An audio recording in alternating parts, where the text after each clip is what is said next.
Hello, everybody, and welcome to our Crowdfund Sport webinar. I'm Anna from Crowdfunder, and for obvious reasons, we can't hold our workshops on location at the moment, so we're bringing them to you from our homes straight into your homes. Hopefully, by the end of today's workshop, you'll leave knowing more about crowdfunding and the Active Together Fund, which will help you prepare your crowdfunder for your sports organisation. At the end, you'll receive a link to the Learn platform, which will help you show you how to crowdfund and give you the tools to raise the money to make your idea happen. So before we get started, there's just a couple of housekeeping points that I need to go through. Firstly, we've allowed 30 minutes for this session, but obviously, depending on the conversations and the questions, it might take a bit less or more time. Secondly, if you've got any questions, then please write them on the chat box on the right-hand side of your screen. We'll try and get through as many as we can during the live session. And finally, if in any case you're wondering, can we see you or can anyone see you? Don't worry, we can't. All of you can see us, but we can't see you.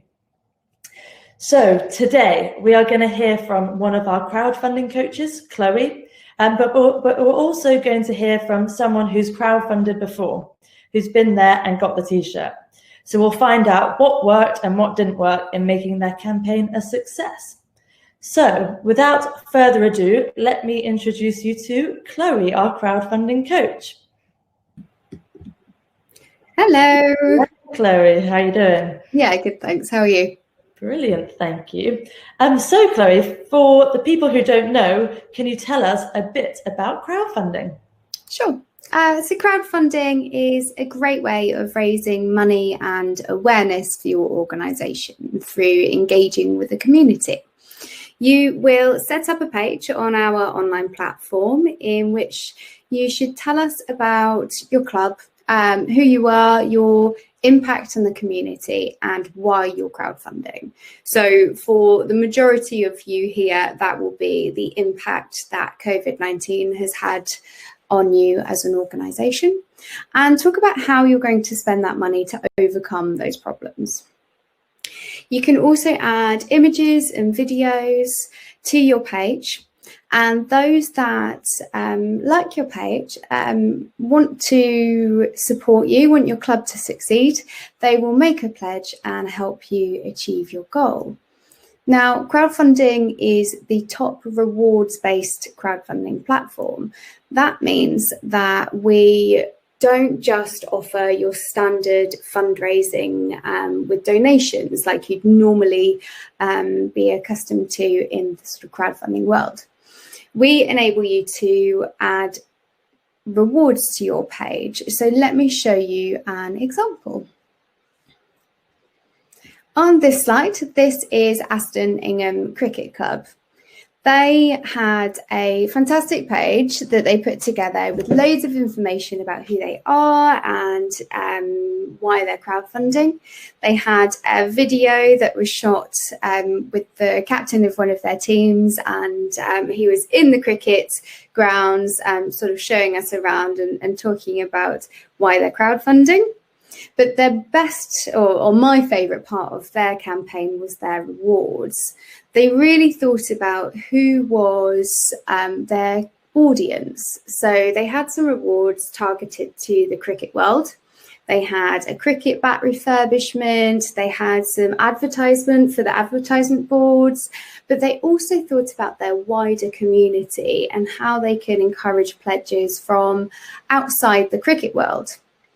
So they had the likes of cakes from the local bakery, they had bar tokens, they had tea for two, they even had a holiday on there. So a real range of value of rewards, and also a range in terms of the audience as well. And clearly that worked. You can see there that they were successful and raised over £20,000. Now, we have teamed up with Sport England, and we have an initiative designed to help sports clubs like you overcome the coronavirus crisis. And as part of this initiative, there is the Active Together Fund. This fund, as you can see there, we've got £1 million available to go to sports clubs in England. Each club can receive up to £10,000 or a maximum of 50% of your target. So really big money, and I'm sure that will make a difference to a lot of clubs in England. To be eligible, as I say, you must be based in England, you must be a not-for-profit organisation that brings sport to the community. The fund will work a little bit like this, and I'll show you on the next slide. So you'll start crowdfunding, and you need to raise at least 25% from the required supporter numbers.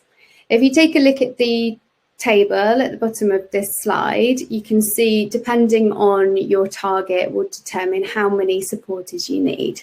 So for ease of my maths, let's use £10,000 as an example. If your target is £10,000, once you've raised 2,500 from at least 50 supporters, the Active Together pledge will be made onto your campaign and it will go towards your target. So that will push you up, and then you need to continue crowdfunding in order to reach that 100%. Once you've reached your target, the Active Together pledge is secure, and you can continue crowdfunding towards a stretch target. Anything you raise towards a stretch target is yours to keep, so you don't need to worry about that. But it's a great way of making your campaign not look complete. Now, you guys are all at an advantage here because sport actually crowdfunds really well. And that makes sense to me because crowdfunding is all about communities getting together and cheering for a common goal. And I think much can be the same, said the same about sport. So I've used this slide just to show you the range of sports that crowdfund with us. You can see absolutely everything from archery, tennis, rugby, life-saving patrols. We even saw dragon racing recently, which I thought was really cool. Dragon boat racing, rather. So hopefully that gives everyone a bit more information about crowdfunding, and I'm going to hand back to Anna. Thank you very much, Chloe. Dragon racing sounds quite fun, doesn't it? Dragon boat racing, yeah. Incredible. So now it's time to speak to Eddie, our project owner. Are you there, Eddie? I am indeed. Hello, everybody. Hi there. How are you doing? Very good. Very good. Thank you. Brilliant. So recently you crowdfunded for the Adders Hockey Club. I can see you successfully raised over £10,000, which is incredible. So firstly, could you tell us a little bit about your project? So I think like many, lockdown back in March sort of ripped the heart out of our club, the sport. Yeah, suddenly overnight things came to a complete halt, very much as we were coming towards the end of the season. And you know, many people might think, well, okay, end of the season didn't have a big impact, but actually some very, very important events for us were lost. Climax of the season, annual dinners, a lot of social hockey is played over the summer months, summer league hockey, and we staged a number of tournaments. And those events historically are significant fundraisers for us. So immediately we were aware in terms of the impacts, you know, financially. Our treasurer was very keen to highlight those problems. Perhaps more significantly, I think the bigger impact was actually concerns on the social side and the welfare of players. And so it was very much from that background that we started looking, well, okay, what can we do? And our starting point was very much, well, we need to have a campaign that's all about, and a campaign in the wider sense, nothing to do with Crowdfunder at this point, but a campaign simply to bounce back to hockey. So the notion of the Adders bouncing back was born. We started by then having a focus on, you know, making sure that we did deliver virtual presentation nights, and so that bounce back concept grew as we then sort of worked through the summer months. You know, fingers crossed that we might indeed get to play hockey again. And surprisingly, we were pleasantly surprised that in fact the season did in fact start in September. But so very much Adders bounced back to hockey, born over the summer months. and then we became aware of sort of Crowdfunder, and that became an important part, an integral part of that wider campaign. Brilliant. And what made you decide to crowdfund as opposed to going down another route? What sort of? I think I'm going to jump straight in and say the key thing for us was the Sport England Active Together monies. We'd looked at the initial Sport England funding, which was very much designed at an emergency situation, and by no stretch of imagination do we think that we had an emergency challenge. It wasn't, that first tranche of funding wasn't appropriate for us, but actually in terms of thinking, well, that second tranche, the Active Together monies, appeared to be a very good fit. Crucially, we were wanted to replace significant funds lost that we would normally have raised over the course of the summer months. We feared that would have a big impact on our new season. I think the last thing we wanted to do was be increasing match fees, annual subscriptions at a time when we feared lots of people would be struggling. We wanted to actually put some monies aside in terms of a hardship fund to ensure that perhaps those who had struggled over through lockdown, and of course we're now starting to see the full impact of it, would still be able to continue to play their part. So it's very important from that perspective, as well as develop a couple of new projects within the club that we're very anxious to sort of move forward, and just sort of feared that all the impetus of last season would be lost with the through the impact of the coronavirus. Yeah, well, it's good to look to the future, and hopefully things will get better, and it's good to have that funding to help support you at the moment when things are still sort of a bit uncertain. When you crowdfunded then, what would you say was the most difficult thing about it? I came to it, I'm going to be very honest to say, I came to it with no previous experience of crowdfunding, complete novice. I'm not a great social media user, I'll be honest. I think like most people, we've got far more used to certainly the Zoom world and the rest since. So it was all very, very new. But for me, I just thought, well, okay, this is a perfect fit. Let's make it work. And I found that building the web page, the crowdfunding page, I found that very easy. Actually, I thought it was very intuitive. Again, somebody that quite likes to play, so I would make some changes, then quickly flit across to what does that look like, and just build it. And actually it came together very quickly, so we were pleasantly surprised by that, and really enjoyed seeing that come together. I think the key thing we learned very quickly, to actually bring it to life, we wanted some videos. We wanted the photographs, and fortunately within the club, very good photographer, he'd already got quite a bank of images, but was then able also to produce some more. The timing was probably just right. We were just beginning to train again, early August, and so we were able to draw on some new images, social distanced images, of course, and to try and bring it to life. So I think having that input from others in the club certainly really helped. Most crucially, the team at Sport England were very, very supportive. And I'll say it, almost surprisingly so. I think historically we've been used to grant applications where there's lots of forms to fill in. It was a surprisingly easy process. In fact, I couldn't believe that it was as simple as it was, strangely enough. And certainly in terms of, I almost fell into having completed the application. I thought, was that it? Indeed it was. But then the follow-up support from Sport England, I've got to say, was brilliant. Very, very helpful in terms of advice, input in terms of how we might improve it, and in particular we spent quite a bit of time then looking at the reward section. I think our first draft, if you like, of the crowdfunder page, that was quite thin, be the first to admit that, and also in terms of including sort of video addresses. They were very clear in terms of what they would like to see, but were equally supportive and wanted to help, and that was the one thing that came through, which I guess current times is something that everybody would appreciate. Yeah, definitely.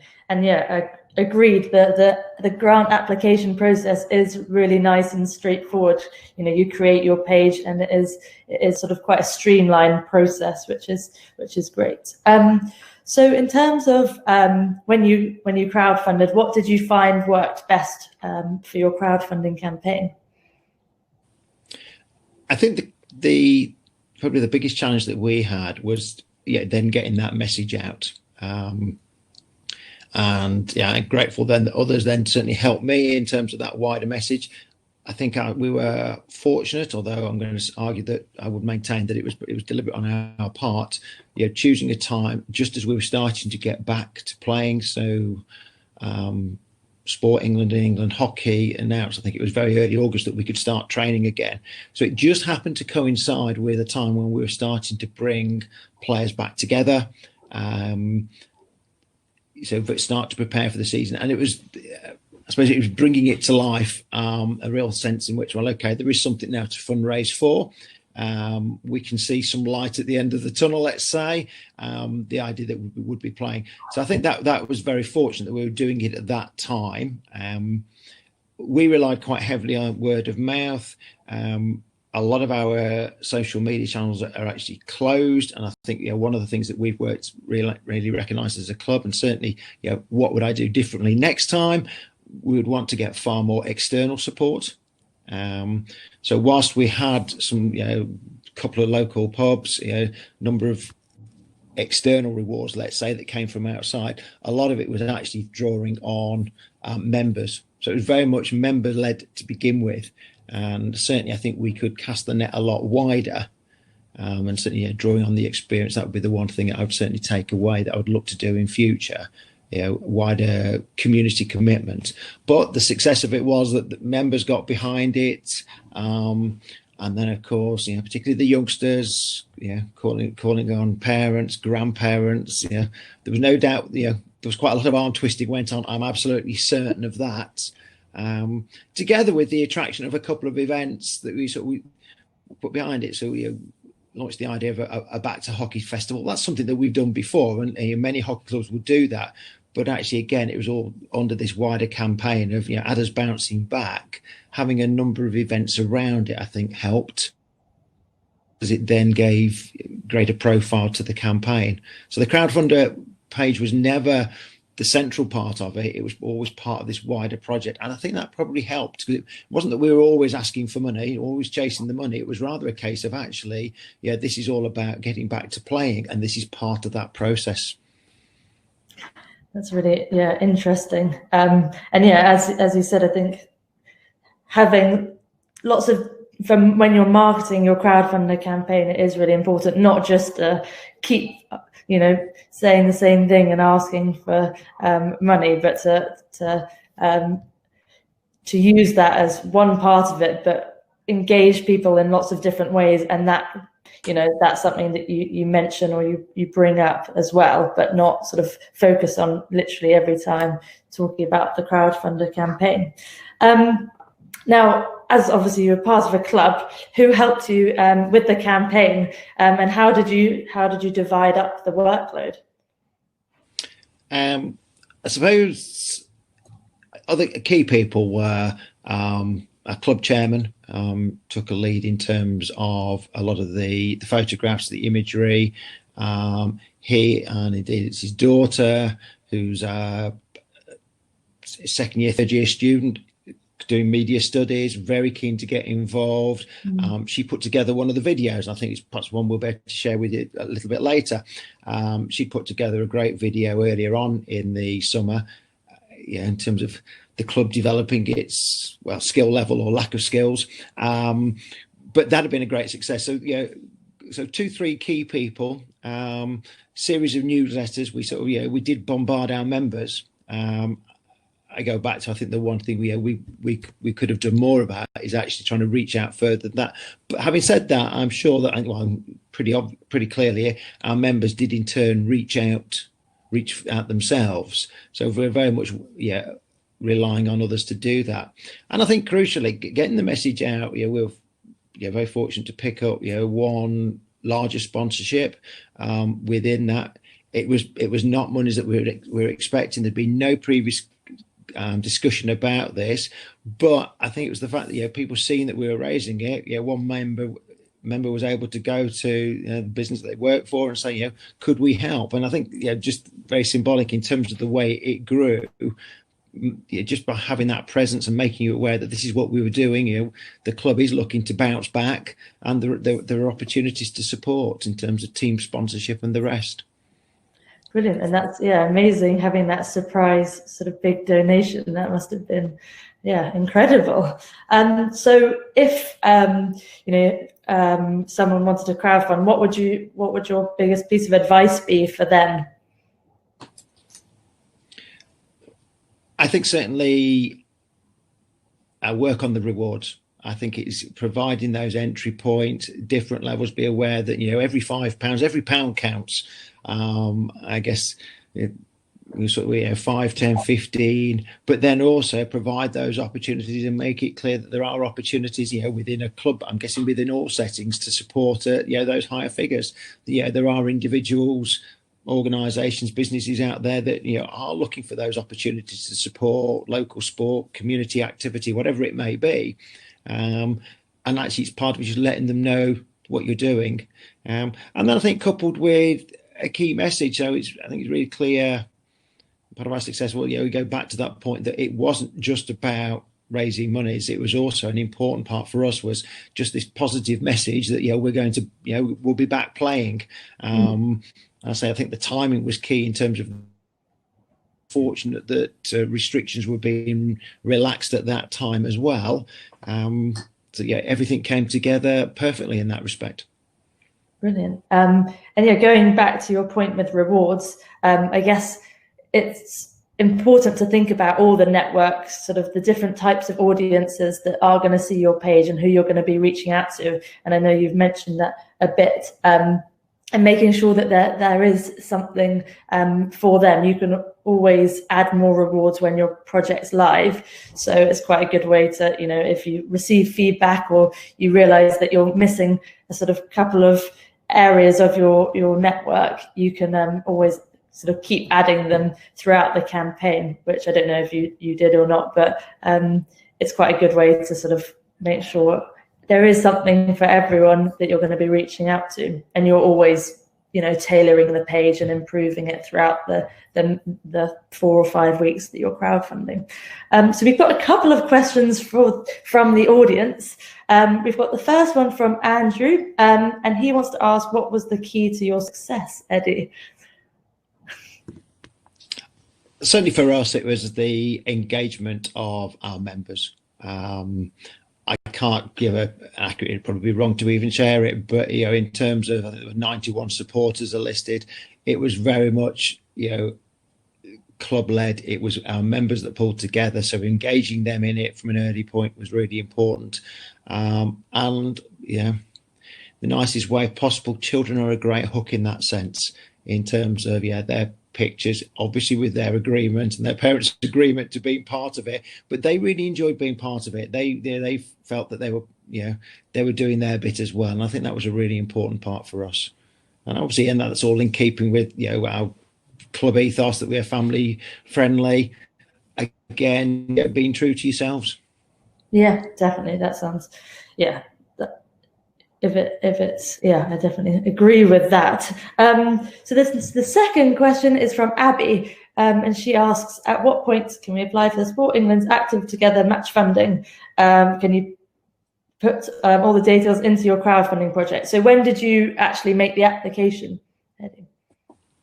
So done as part of the initial crowdfunder page, the crowdfunding page. That process just took us through it, and it fell out naturally. So whilst I read up and was familiar with the Sport England, the grant monies, that fund was available, and that was, I think, as I alluded to earlier, that was a key driver for us in terms of thinking, can we access those monies? Of course, it still then comes with that challenge to first raise your 25%, know that you've got to get the right number of supporters on board, and of course have got to complete the fundraising. It's, as far as Sport England are concerned, it's all or nothing, and I think that's fair enough. In terms of, we needed to demonstrate that we could play our part, but so even, and I suppose it's slightly strange, you're sort of writing the initial crowdfunding page, and I think immediately recognised, well, we needed to include this was part of it. So it featured within almost the first draft, the second draft of the crowdfunding page. But actually, and whilst I think we could probably have made more use of this, adding more updates as we go along in terms of, the application was successful in terms of agreed in principle. Now we've got to get on and raise that first £2,500, I think, as it was very important. And I think we could probably have made even more of that in terms of, signaling that success. That, we've got that, then receiving that pledge from Sport England. Again, that's a big milestone, isn't it? You think, well, okay, it seems, but we've, of course, got to push on and still got to do our bit as well to get there. And I know quite a number of our members was somewhat surprised in terms of understanding that we probably didn't do a good enough job in terms of everybody else really understanding it. But suddenly that one night when you hit the magic figure, and then the Sport England money's come in, it's quite a good one. I quite enjoyed getting the emails every time somebody donated, and if it was £5, it was great. If it was 25, brilliant. When the one for 5,000 comes through, you said, well, that was worth doing, wasn't it? But I think that those regular updates in terms of understanding where the page is going, but I think we could have done more as well in terms of providing those updates too. Now, a question from Sammy: is there anything that you would have done differently looking back on it now? Key thing for me, I think more work on more rewards and more external partners support. So the one thing where it never linked closely enough to our own web page, that our own website needs a little bit of work on it, I believe. So we've not had that tie in strongly enough. I think I'd want to try and do a little bit more work, possibly through other media channels as well, to gain greater support from external partners. We're very fortunate, club members did their part, but could we have reached out further afield? And I think that would probably be a challenge in terms of future bids. Amazing. And I think the final question from people watching is from Neil. He's asked, what's the biggest surprise or benefit as a club, aside from the funds that you raised, now that your campaign has closed? I think it is that sense of we did it together. It brought the club together. And that's individuals, but everybody wanting to work together for a common aim. And I suppose it's the sort of thing you would imagine that a club always has. Well, now I think, like most clubs, we have our times where we sometimes seem to be pulling in different directions. But that real focus in terms of, okay, this is what the club's trying to achieve at the moment. This is the project that's in hand. Yes, there are other things that we want to think about. And, we'll have a focus in terms of, the coaching setup or, arrangements for, umpiring, whatever it might be, even just the different challenges in terms of what the different teams are aiming to do and in terms of recruitment. But actually, it was that sense in which the club pulled together. And for this project, was really geared towards it. And recognising the success that brought. And I think it was the fact that we were able to do it within a relatively short period of time. When we first talked about doing it, the crowdfunding page, I think, was set up within a few days. Sport England came on board very quickly. So suddenly you recognise the benefits of a focus on a project, everybody pulling together. Now the question, I guess, is, well, what's the next project? But there is almost that sense, isn't there, that you make something work, you recognise the benefits of working together as a team. Exactly, working as a team is definitely good with crowdfunding in particular. It definitely works best. So thank you very much, Eddie, for joining us. It was really great to hear for someone who's been there and done it. And now we're going to go on to Chloe again, and hopefully Chloe is there. Hello. Hi, Chloe. So now I've got a couple of questions for you, if that's okay. So bear with me. So from Adam, Chloe, who can donate to the cause? Individuals in a personal capacity, or a business, can they make a donation to support too? Yeah, so anyone that's got a bank card, basically. Individuals, absolutely, and businesses too. Brilliant. And Andrew is asking, how early can we set up the page in advance of going live? Good question. You can stay in draft mode for as long as you like. So I recommend getting started quickly and familiarizing yourself with the website before going live. So it's a good idea to get started. And you can go back and edit absolutely everything. When you're in draft mode, only you can see it, and us at Crowdfunder, we can take a peek, but it's not visible to the rest of the public. Brilliant. So Emma is asking, I'm at a swimming club where we need to collect renewals next month. So ideally want to delay our crowdfunding active together until next March. Will there still be any money left in the campaign by then? It is unlikely. It's obviously a really popular fund, and there was £1 million in the pot, but that is going quickly, and it does go on a first come first serve basis. So my advice is start crowdfunding now, and you can crowdfund again. You'll be an expert by the end of it. So there's no stopping you crowdfunding for a second time in the future. Brilliant. So then Gren Gale is asking, there may be stuff on your site on this, and while I appreciate this isn't an exact science, but do you have a ratio of contacts to funding? So, for example, if she has, if there's 100 to 200 members, what would a reasonable target be to be set at? It's, I mean, there is no exact science to it. I think it's really about sitting down and having a real think about your network. So my advice to you is create what we call a network map. So literally write down everyone you can think of that might be tempted to pledge on your campaign, whether that's members, friends, family, people in the local community. Take into account the rewards that you're putting up as well and who might be tempted with them.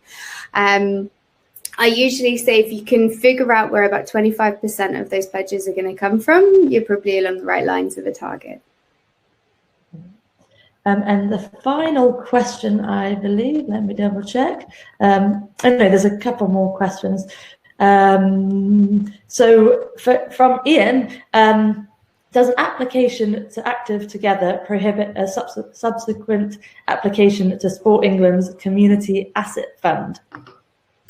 So if you are applying for a fund through Sport England for the same project, it may not be eligible. You may not be able to apply for two different funds for the same project. My advice would be to get in contact with the lovely team at Sport England. You can contact them off the top of my head. I believe it's internal caf@sportengland.org. Neil, I know you're here, so if I'm wrong, correct me, please. And just check in the chat in case he does. Brilliant. Well, I think that is all the questions. So thank you very much. So for the people watching today, what are the next steps, Chloe? Sure. So hopefully everyone is completely convinced that they want to crowdfund. So the next step is to become an expert yourself. And we have put together an online learning platform specifically designed to help you crowdfund for sports. So go through here and it will take you through all the tips and tricks of running a successful campaign. It's worth noting as well that before you apply to Sport England extra funding, you want to have your page looking absolutely top notch. And this is the way to do it. So check out the online learning platform. And I believe our moderator will put a link in the chat box to take you there. Brilliant. Thank you very much, Chloe, and thank you, Eddie, for joining us earlier. So everybody, please do follow the link to the Learn platform to take the next step in your crowdfunding journey. Thank you very much for watching. Take care, and we're hopefully going to play you out with the Adders hockey video. Thank you very much then.